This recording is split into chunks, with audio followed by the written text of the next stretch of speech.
A single cracked vinyl booth in a run-down diner. A forgotten old woman clutching a worn-out purse. And a waitress Sophie who is about to make a choice that will shatter her world. She thought she was just being kind. She had no idea she was stepping into a war over a multi-million-dollar fortune. This isn't a fairy tale.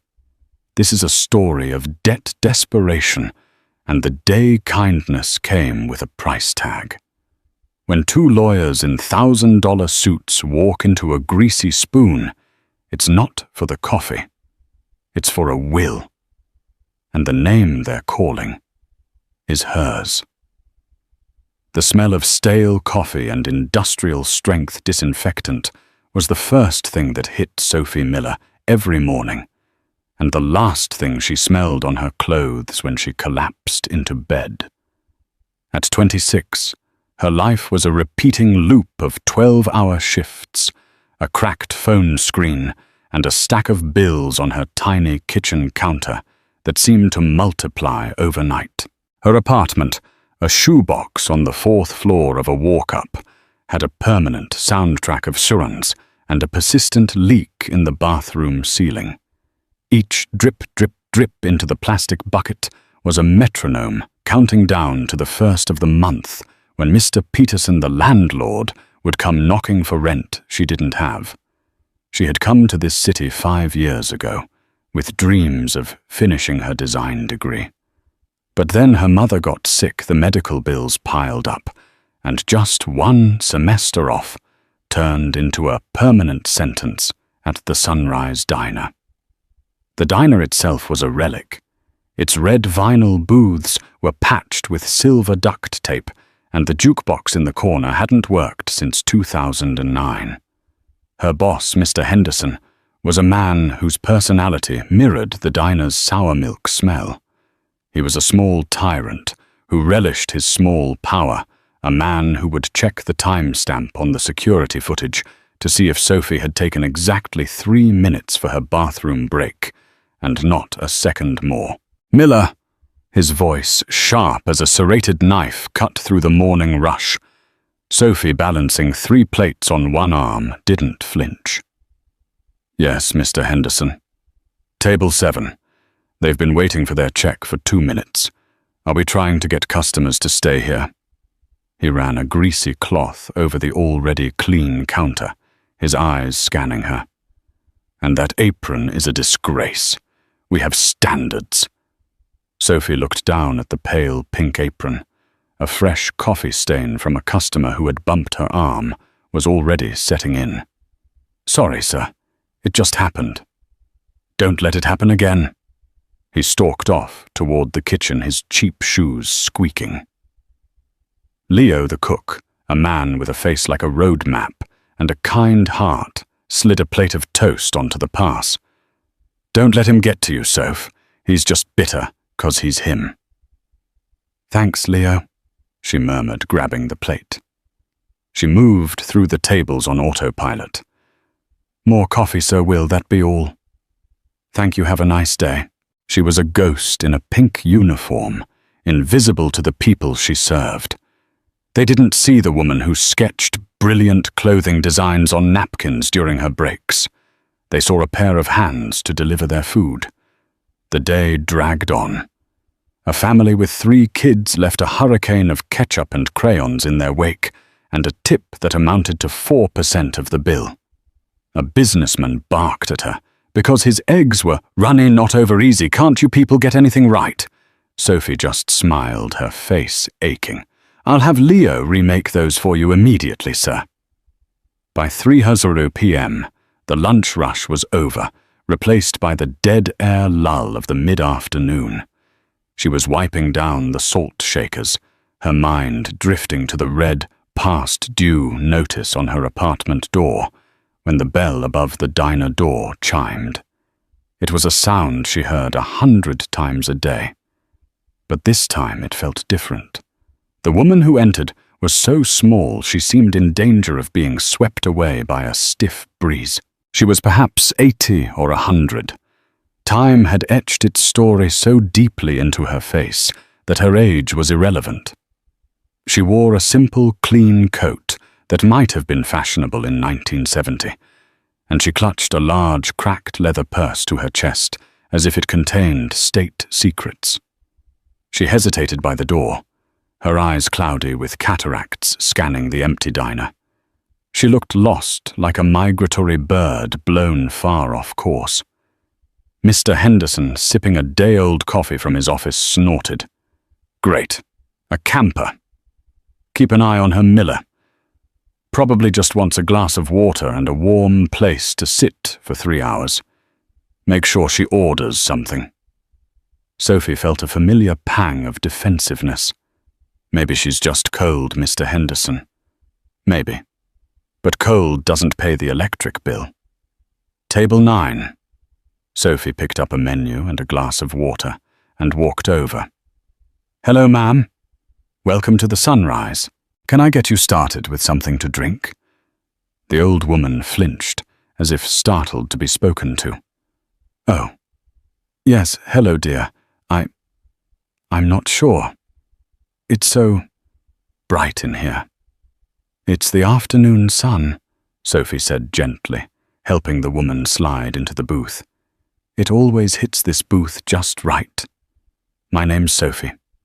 Take your time, there's no rush. The woman looked down at the menu, her hands trembling slightly. She squinted at the prices.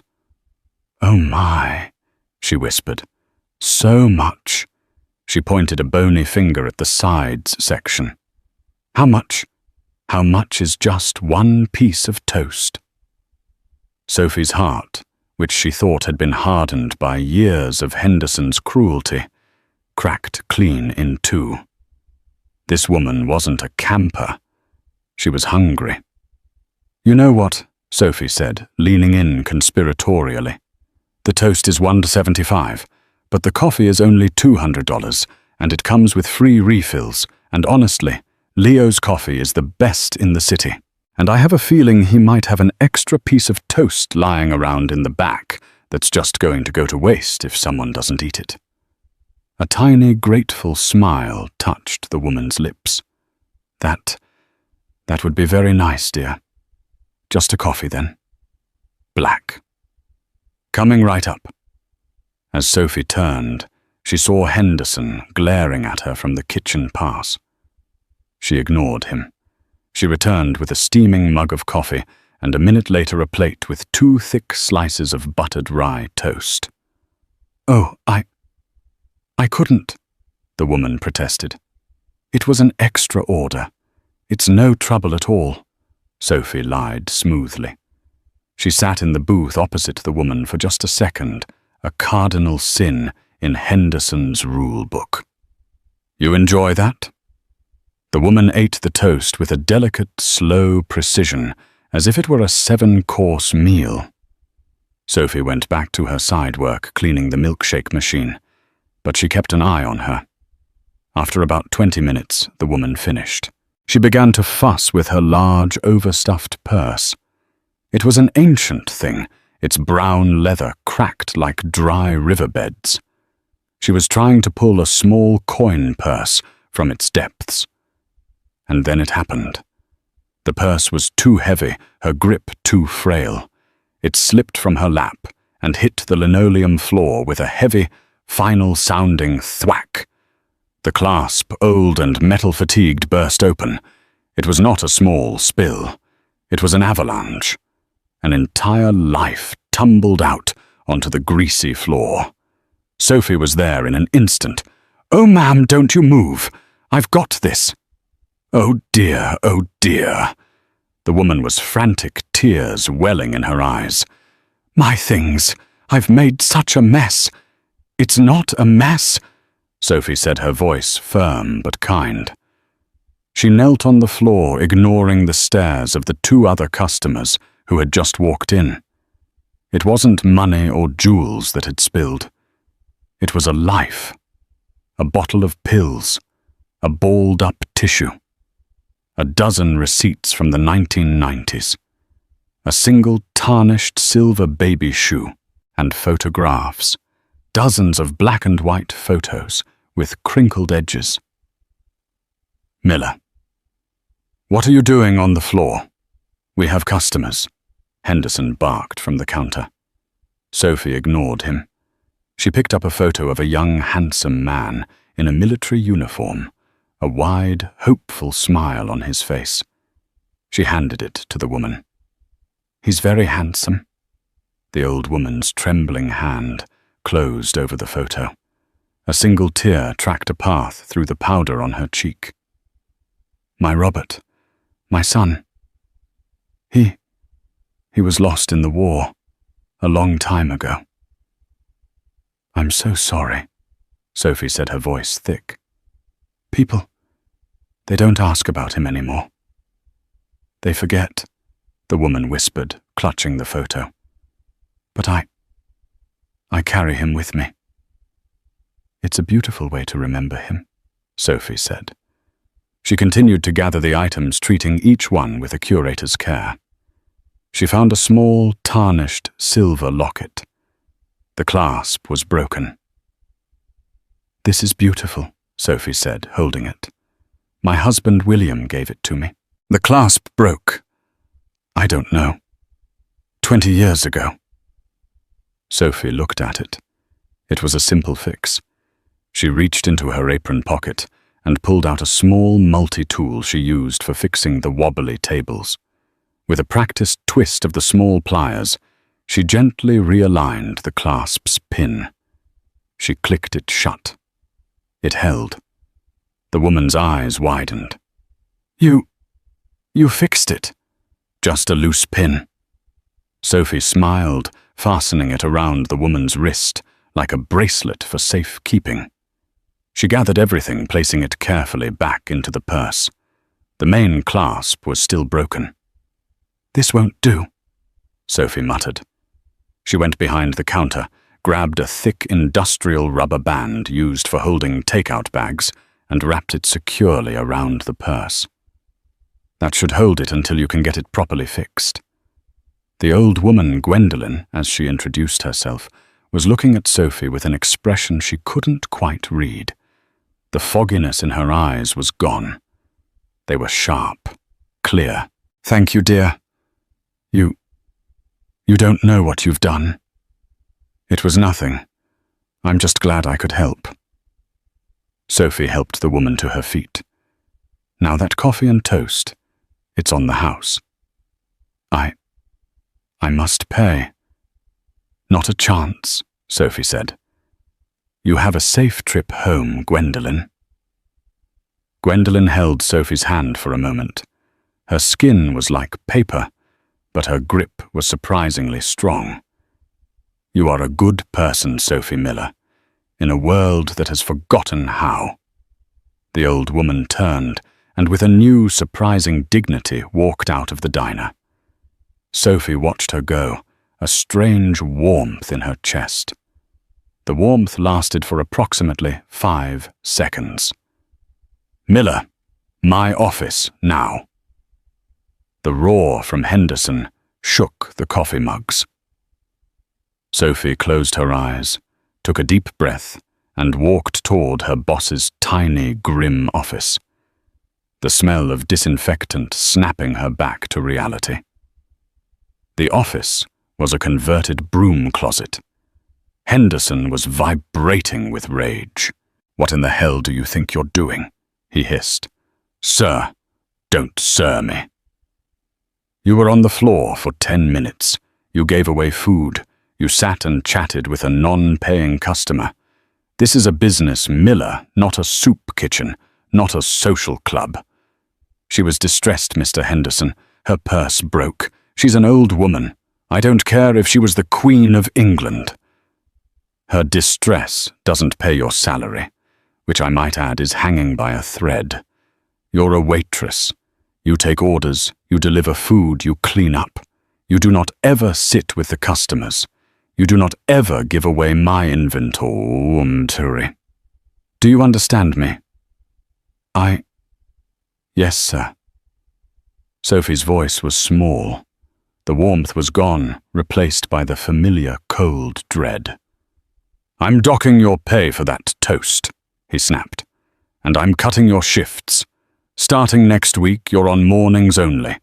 We'll see if that sharpens your focus." Sophie's blood ran cold. "Mr. Henderson, please, I can't make rent on morning shifts alone. I need the dinner tips."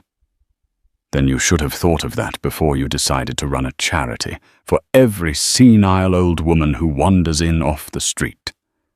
Get out. Go clean the bathrooms." Sophie stared at him, the injustice of it burning in her throat. She wanted to scream. She wanted to tell him that he was a small, sad man. But she couldn't. She needed this job.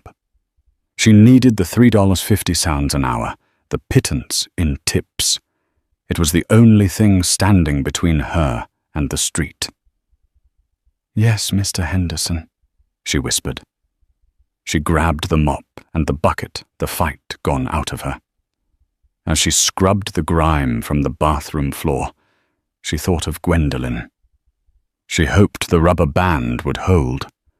The 6 weeks that followed were the bleakest of Sophie's life. Henderson was true to his word.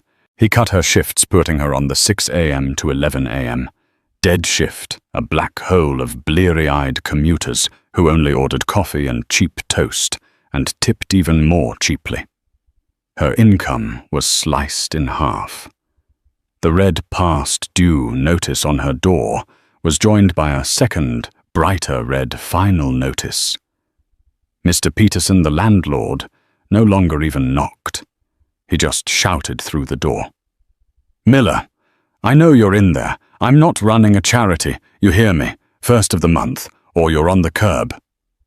To save money. She stopped eating at the diner. Her diet became a rotation of instant noodles and stale bread. She walked the 2 miles to her bus stop, and then another mile from the last stop to the diner, all to save on a second bus fare. She arrived at 5:45 a.m., her feet aching and her fingers numb from the advancing autumn cold. Worse than the poverty was the hopelessness. The diner, once just a job, now felt like a prison. Henderson watched her like a hawk, assigning her the most demeaning tasks he could think of. Polishing the chrome on the jukebox that didn't work, scraping gum from under the counters, deep cleaning the grout on the floor with a toothbrush. "Got to earn that $3.50, Miller." He'd sneer, sipping his coffee. Leo the cook tried to help. He'd accidentally make an extra order of pancakes and slide them to her when Henderson wasn't looking. "You gotta eat, kid," he'd mutter. "I'm fine, Leo." She'd lie, devouring them in the alley by the dumpsters. She thought about Gwendolyn sometimes. The encounter felt like a strange, half-remembered dream. Did it even happen? That small moment of human connection felt impossible in the cold, hard reality of her life. She found herself hoping the old woman was okay, that she had food, that she was warm. She hoped someone was being kind to her. The breaking point came on a rainy Tuesday in late November. Sophie's thin-soled shoes were soaked through. Her paycheck, when she finally got it, was for $84.22. After her docked pay and reduced hours, it was a joke. Rent was $800 due in 3 days. Her emergency credit card was maxed out. Her mother had called last night, worried, and Sophie had to pretend everything was fine, a performance that scraped her raw. She was in the back trying to empty a vat of old fry oil, and the heavy container slipped. Hot, rancid oil splashed all over her uniform and the floor. It was a greasy, stinking mess. She just stood there staring at it. She didn't have the energy to move, to clean, to even cry. Henderson came storming in. "Miller, what is this? Are you incompetent? That's $20 of oil." And Sophie snapped. It wasn't a yell. It was a quiet, dead-sounding, "I'm done." "What did you say?" "I said I'm done. I quit." She started to untie her apron. the one stained with coffee and now old oil. Henderson's face went from red to purple. He was about to unleash a torrent of abuse. But just then the bell on the diner's front door chimed. "There's a customer," Sophie said, her voice hollow. "You should probably get that." She threw the apron on the floor on top of the oil spill and walked out of the kitchen. She was heading for the front door, not even to her locker, just out. But the front of the diner stopped her cold. Standing there looking wildly out of place against the backdrop of faded vinyl and linoleum were two men. They were not diner customers. They wore immaculate dark blue suits that probably cost more than her entire year's rent. They had leather briefcases. Their shoes were polished to a mirror shine. They looked like they had stepped out of a movie, and they were looking around the greasy spoon with expressions of polite confusion. Henderson, seeing them, immediately changed his tune. His anger at Sophie vanished, replaced by an oily, obsequious smile. "Gentlemen, welcome to the Sunrise." A table for two. The taller of the two men, with silver hair and a face like a compassionate judge, stepped forward. He held a piece of paper in his hand. "Thank you, no. We are not here to eat. We are looking for a Ms. Sophie Miller."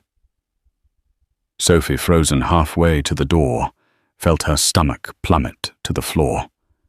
Her first thought: debt collectors. They found me. They were the fanciest, scariest debt collectors in the history of the world. Henderson's head swiveled toward her. A malicious grin spread across his face. "Oh, she's right here. And she's in a lot of trouble, I'll bet. In fact, she was just quitting." Sophie braced herself for humiliation. I don't have any money. I don't know what you're here for. But I can't pay." The silver-haired man looked at her. His gaze was intense, but not unkind. He looked at her stained uniform, her exhausted eyes, the oil on her pants. "Ms. Miller," he said, his voice a rich baritone that filled the small diner. "My name is Charles Langley. This is my associate, Mr. Bennett. We are attorneys with the firm Langley, Price and Bennett." He paused, and the silence in the diner was absolute. Even the sizzle from Leo's grill in the back seemed to go quiet. "We are here to discuss the last will and testament of our client, Mrs. Gwendoline Dubois." Sophie's mind went blank. The words didn't connect. I'm sorry. Mrs. who?" "Gwendoline Dubois," Mr. Langley repeated patiently. "An elderly woman. You assisted her here at this diner approximately 6 weeks ago. I believe you helped her with her purse." The image of the frail old woman, the spilled photographs, the locket. It all came rushing back. "Gwendoline," Sophie breathed. Is she okay? Did her purse break again?" Mr. Langley's expression softened with genuine sadness. "Mrs. Dubois passed away peacefully in her sleep 4 days ago. Ms. Miller. She had been in declining health for some time." "Oh," Sophie said. A wave of unexpected grief hit her. "Oh, I'm so sorry. She was a sweet woman." Henderson, who had been listening with growing impatience, scoffed. "Is that it? You're here because some old lady died. Look, these are private matters. If you're family, then we are Mrs. Dubois's legal counsel, and we are executing her will."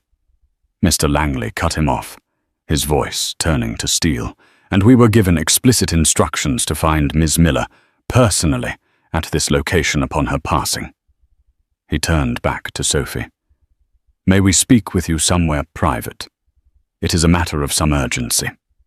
Sophie looked around the tiny diner. "Private? The only other place is the bathroom or Mr. Henderson's office." Henderson, suddenly seeing a potential lawsuit or some other drama, tried to intervene. "Hey, she's not an employee anymore. She just quit. You need to take your business with her outside." She was an employee when the event in question occurred. Mr. Bennett, the younger associate, spoke for the first time. His voice was sharp. "And this is now a matter of probate. We can either speak to her here, or we can subpoena you and your diner's security footage. Which do you prefer?" Henderson's bravado evaporated. The word subpoena had its intended effect. "Fine. Find the booth, in the corner. But order something. You're taking up a table." Mr. Langley gave Henderson a look that could freeze fire. "We will have 2 black coffees, and we will have this conversation. Now." He gestured to the corner booth, the exact same booth where Gwendolyn had sat. Numbly, Sophie slid into the vinyl seat. The 2 lawyers sat opposite her. They placed their briefcases on the table. It felt surreal. "Ms. Miller, Sophie," Mr. Langley began, leaning forward. "This may be difficult to process. I don't understand. Why am I in her will? I met her for 20 minutes. Gwendolyn was a very unique individual," Mr. Langley said, choosing his words carefully. "She was also one of the wealthiest women in this state, the Dubois family. They founded the city's first bank. They owned a staggering amount of real estate, art, and securities." Sophie just stared. "Gwendolyn, the woman with the broken purse, who couldn't afford toast. That," Mr. Langley said, "was a test. A test. Gwendolyn felt lost. Her husband William passed away 20 years ago. Her son Robert, as she may have told you, died in service. Her extended family, let's just say they were a disappointment to her. They were, to use her words, vultures waiting for a meal. So for the last 2 years of her life, she engaged in an experiment. She would dress in her old clothes, take the bus, and visit establishments all over the city. She was searching for something. She was searching for one person who would treat her with kindness, not for what she had, but for who she was. She was looking for someone who saw a human being, not a transaction, or a camper." He shot a pointed look toward Henderson, who was pretending to wipe the counter nearby. She was ignored. She was insulted. She was thrown out of restaurants. She was treated as an inconvenience, a piece of trash. She had, as she told me, lost all faith in humanity. "And then," Mr. Langley continued, "she came here, and she met you." He opened his briefcase and pulled out a thick, cream-colored envelope sealed with wax. "Gwendolyn returned to our office the very afternoon she met you 6 weeks ago. She was incandescent. She was so excited. She said she had found her. She had us draft a new codicil to her will, a final binding amendment." He slid the envelope across the table. "She left this for you to be opened first." Sophie's hands were shaking so hard she could barely take it. What is it? It's a personal letter, but the contents of the will we must disclose to you legally. Ms. Miller, Gwendolyn Dubois's estate is valued at approximately $94 million. Henderson dropped a coffee mug. It shattered on the floor. Sophie didn't hear it. She couldn't breathe. 94. The majority of it has been placed into a charitable foundation in her son's name, the Robert Dubois Memorial Trust, to be managed by a board. But she made personal bequests. To you, Sophie Miller, she bequeaths her personal apartment, a penthouse on the park, and all its contents. She also leaves you a tax-free trust fund to ensure you, quote, never have to worry about the price of toast again. The value of that fund is $5 million. Sophie's vision tunneled. The diner sounds faded to a dull roar. $5 million. And one last thing, Mr. Langley said, looking around the diner. She also left you this. This, Sophie whispered, this building, the Sunrise Diner, and in fact the entire city block it's on. She bought the mortgage 2 weeks ago. As of this moment, Ms. Miller, you are Mr. Henderson's landlord. Right on cue, the diner door slammed open hard enough to rattle the glass. A man, red-faced and dressed in an expensive suit that looked like he'd slept in it, stormed in. He smelled of whiskey. "Langley!" he roared, his eyes wild. "There you are, you slimy snake! You can't do this! You're not giving a cent of my aunt's money to her!" He pointed a shaking, accusatory finger directly at Sophie. Mr. Langley didn't even flinch. He sighed as if this was a tedious but expected part of the process. "Mr. Faulkner, I see you received my message." "You bet I received your message," the man spat, kicking a chair out of his way. "You're fired, Langley. You're all fired. My great-aunt Gwendolen was a senile, crazy old bat, and this waitress, this gold-digging opportunistic, that is quite enough, Brent, Mr." Langley's voice was low and dangerous.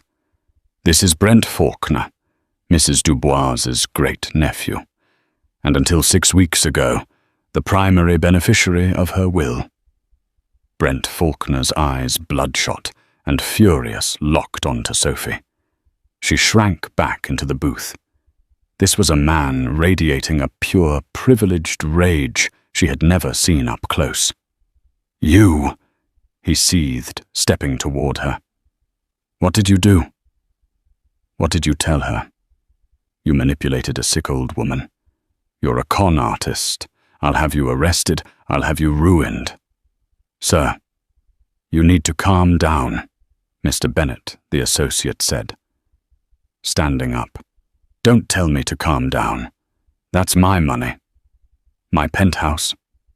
My life. And you're giving it to a nothing who serves coffee." At this, Mr. Henderson, who had been watching the scene with a dazed, greedy confusion, suddenly saw his angle. He stepped forward, wiping his hands on his dirty apron.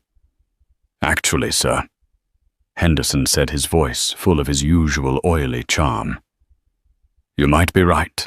Sophie's head snapped up. "What?" Henderson looked at Brent Faulkner, seeing a new, more powerful boss. "This waitress, Sophie, she's been a problem. I've been meaning to fire her for weeks, always distracted, always talking to the customers, trying to get familiar." "Mr. Henderson, no," Sophie cried. "Oh, yes," Henderson said, warming to his theme. "I saw her with the old woman. I remember it. She was all over her, giving her free food, whispering to her. I thought it was weird. I thought she was trying to get a big tip. But this is fraud.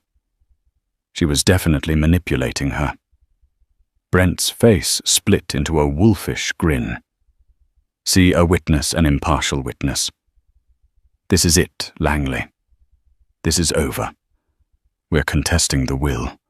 Undue influence. Lack of capacity. My lawyers are going to tear this girl's life apart. She will never see a single dime."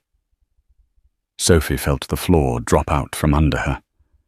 The 5 million, the apartment, the diner. It had all been a beautiful, impossible dream. And now it was turning into a nightmare. This man, Brent, had power. He had lawyers. And Henderson, her tormentor, was siding with him. That's a lie," Sophie said, finding her voice. It was shaking, but it was there. I fixed her locket. I helped her with her purse. I bought her toast." "Oh, you bought her toast," Henderson sneered. "I thought it was on the house. Which is it, Miller? Can't even keep your story straight. You're a liar and a thief." "Ms. Miller," Mr. Langley said, his voice cutting through the chaos, "do not say another word to them." He turned to Brent. "You are welcome to contest the will, Brent, but you should know, Gwendolyn anticipated this." "Anticipated what?" "That you'd find a coffee slinger to steal my inheritance." "No," Mr. Langley said, a small, sad smile on his face. "She anticipated you. She knew her family, and she left one final provision. A just-in-case." He reached into his briefcase again. He didn't pull out a document.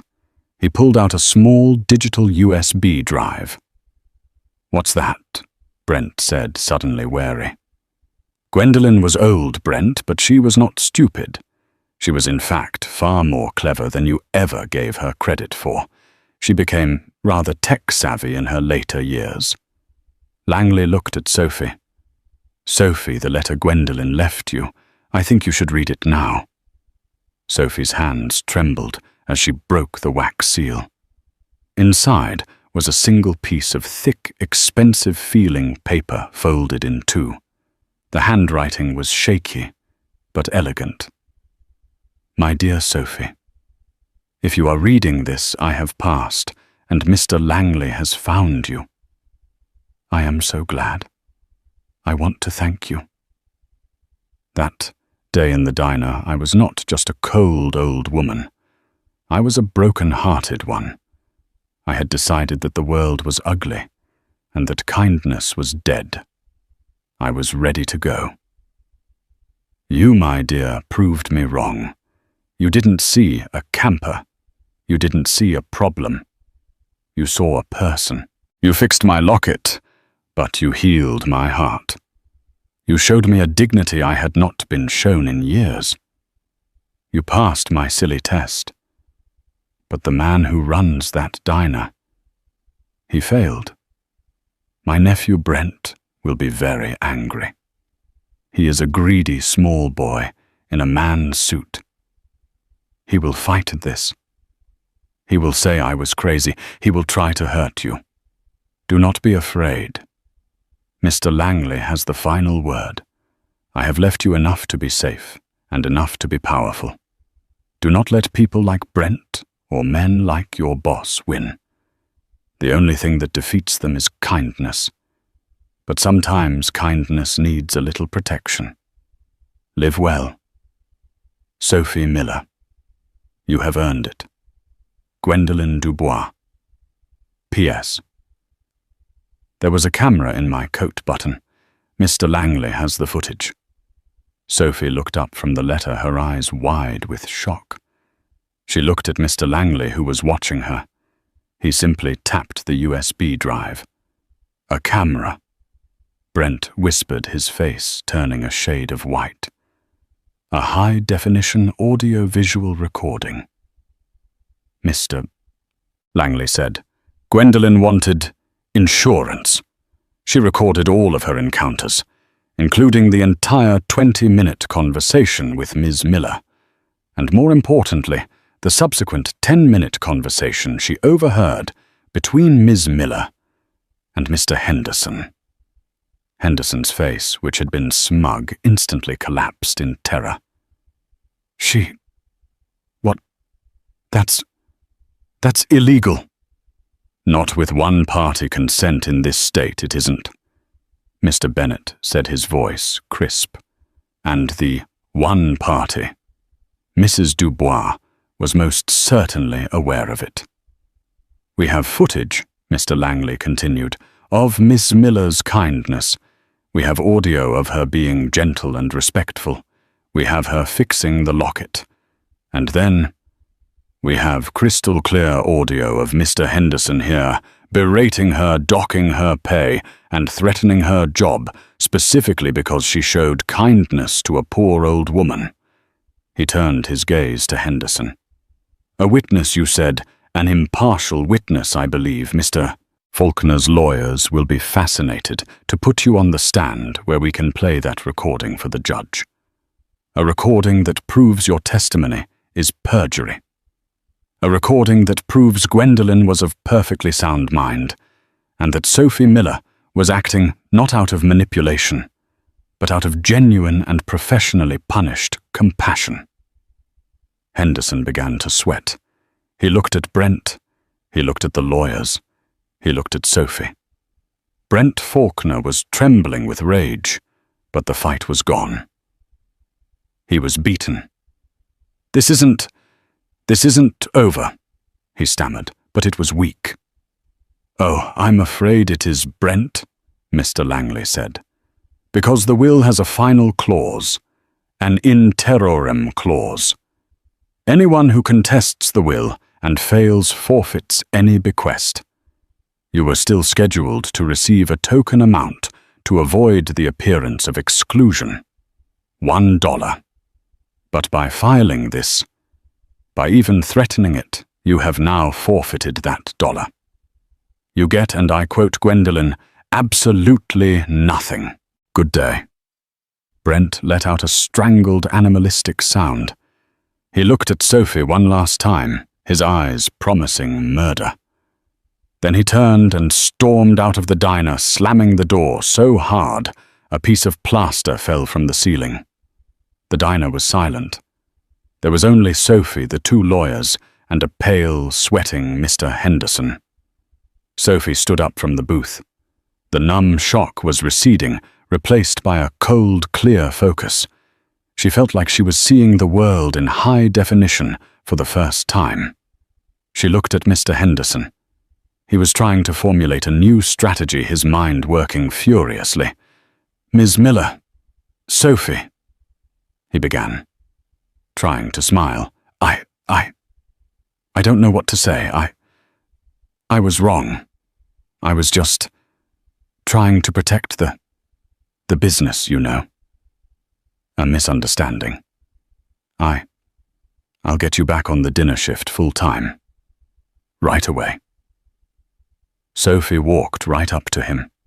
She stood there for a long moment, letting him stew in his own cheap suit sweat. "Mr. Henderson," she said, her voice quiet, but carrying across the room. "You berated me for my compassion. You threatened my livelihood because I was kind. You just lied to those men, and you would have lied in a court of law to destroy my life just to suck up to a man you thought was rich. Sophie, you said this isn't a charity. You said it isn't a social club. You said it's a business. Well, you're right." She took a deep breath. "As the new owner of this business, you're fired." Mr. Henderson's face, which had cycled through smugness, confusion, and terror, now settled on a mask of pure, sputtering disbelief. You can't," he stammered, his voice a pathetic squeak. "You can't just... I'm the manager. I have seniority. There are labor laws." He looked with desperate, searching eyes to Mr. Langley. The lawyer was impassive, his hands folded neatly on his briefcase. He looked to Leo, who was still standing by the kitchen pass, spatula in hand, his face a granite mask of satisfaction. There were no allies here. Sophie, for the first time in her life, did not shrink. The adrenaline, the grief, the shock, and the dawning realization of her new reality had forged something new in her. It was a spine made of steel. "You were the manager," she said, her voice quiet, but it echoed in the tiny diner with absolute finality.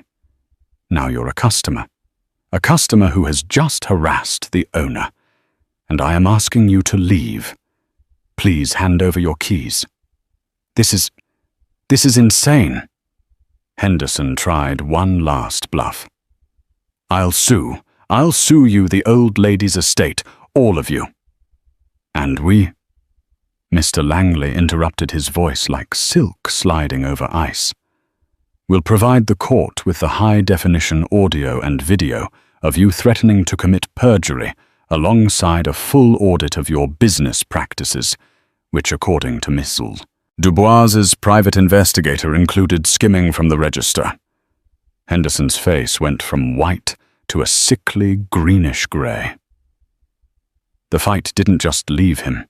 It was sucked out of him, leaving a deflated, pathetic husk. He stared at Sophie.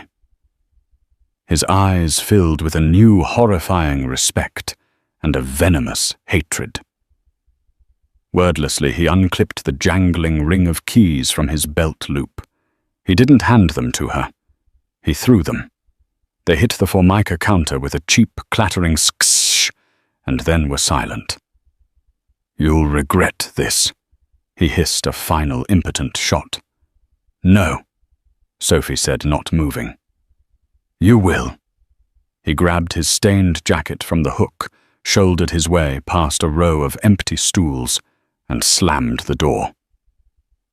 The little bell above it chimed a bright, cheerful, mocking sound. And then there was silence. It was an enormous, echoing silence.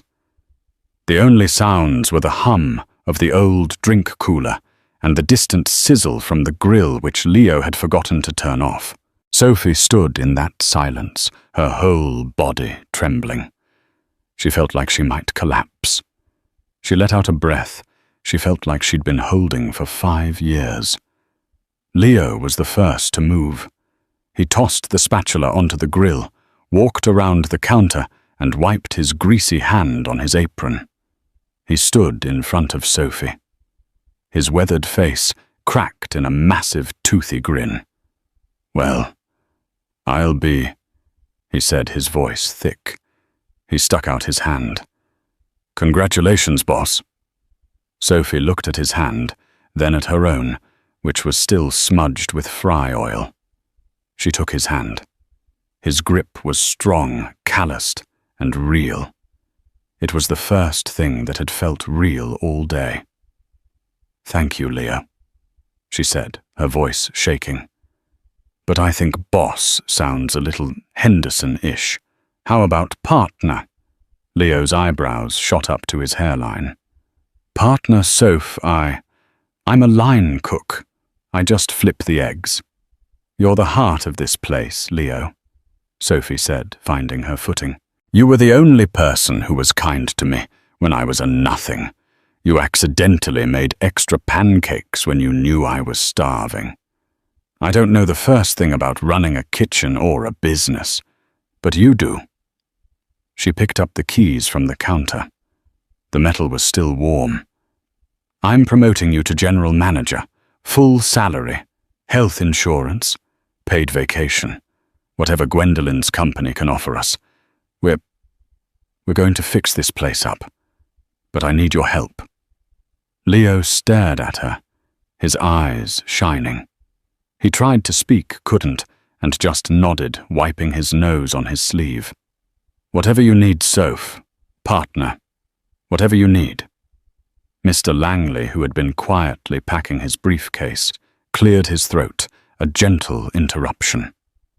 "Ms. Miller, Sophie, our work here is done for today. It has been an honor." He snapped his briefcase shut. "But this is, I must warn you, just the beginning. Your life has changed, and it will be disorienting. Mrs.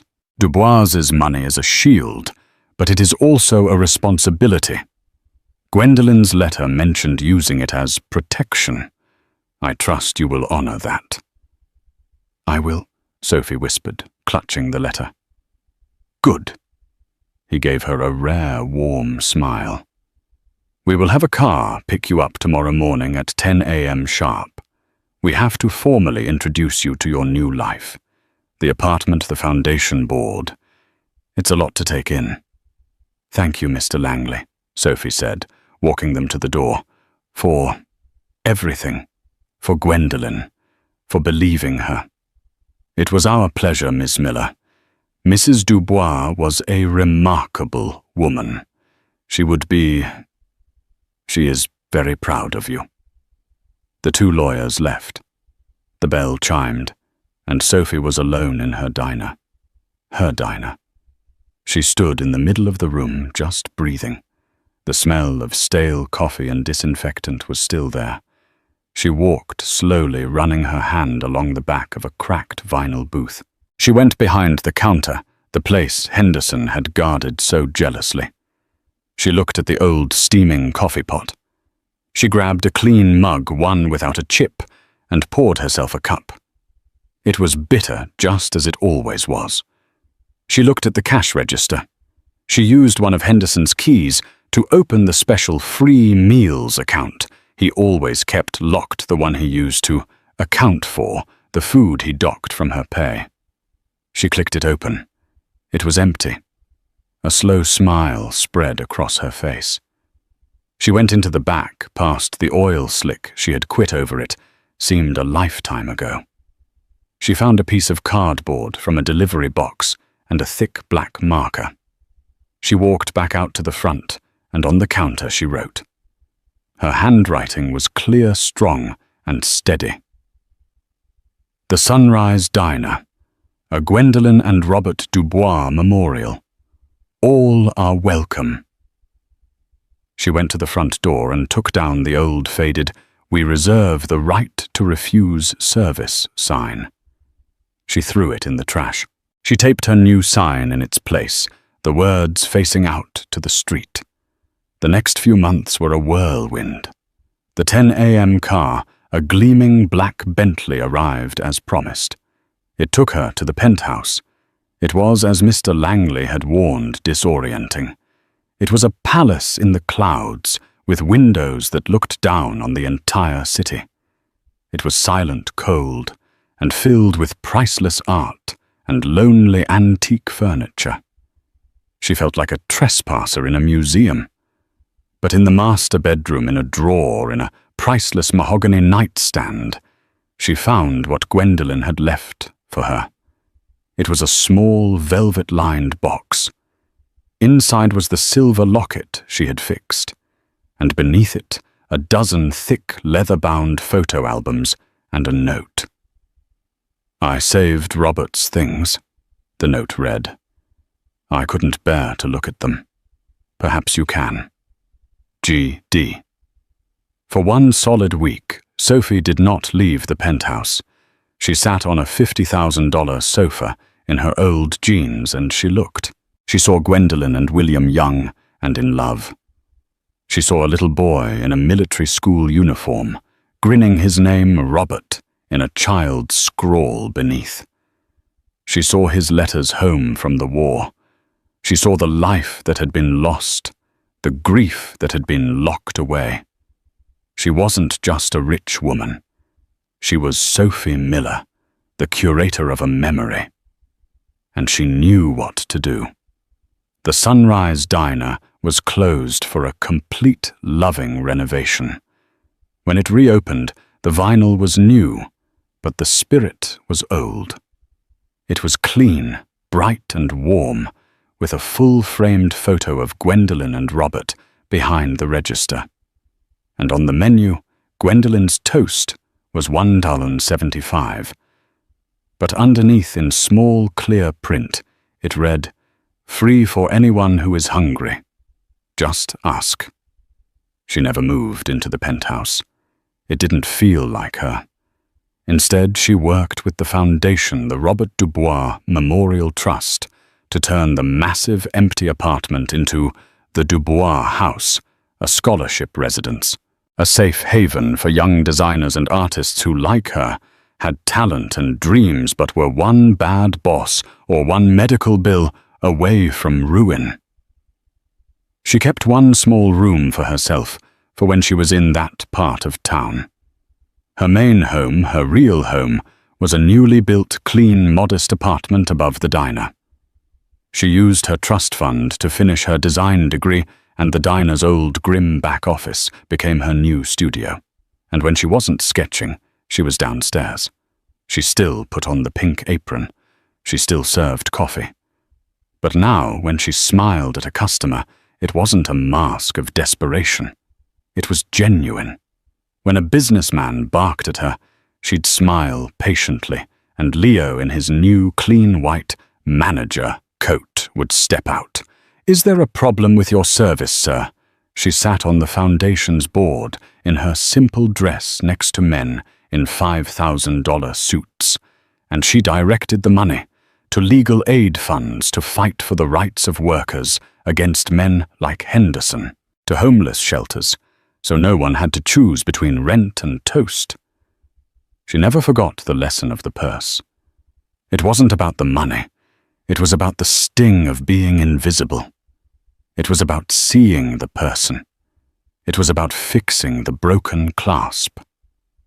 And in a world of Hendersons and Brents, Sophie Miller, the poor waitress who became a partner, was a living reminder that kindness wasn't a transaction.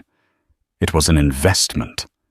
And Gwendolyn Dubois, from somewhere, was finally seeing the return. And that's the story of Sophie Miller. It makes you wonder, doesn't it? How many Gwendolyns do we walk past every day? How many times do we have the chance to show a small kindness, and we're just too busy, too tired, or too beaten down by our own Mr. Hendersons? Sophie's life was changed by a will, but Gwendolyn's heart was changed by a single act of kindness before the will. That's where the real power is. You never know what battle the person next to you is fighting. You never know if your one small act of dignity is the only one they'll see all day. What did you think of Sophie's story? And what would you have done if you were her? Let me know down in the comments. And if this story touched your heart, please do me a favor. Hit that like button. Share it with someone who needs to hear it, and make sure you subscribe to the channel for more real-life stories that will make you think. Be kind to each other. I'll see you in the next video.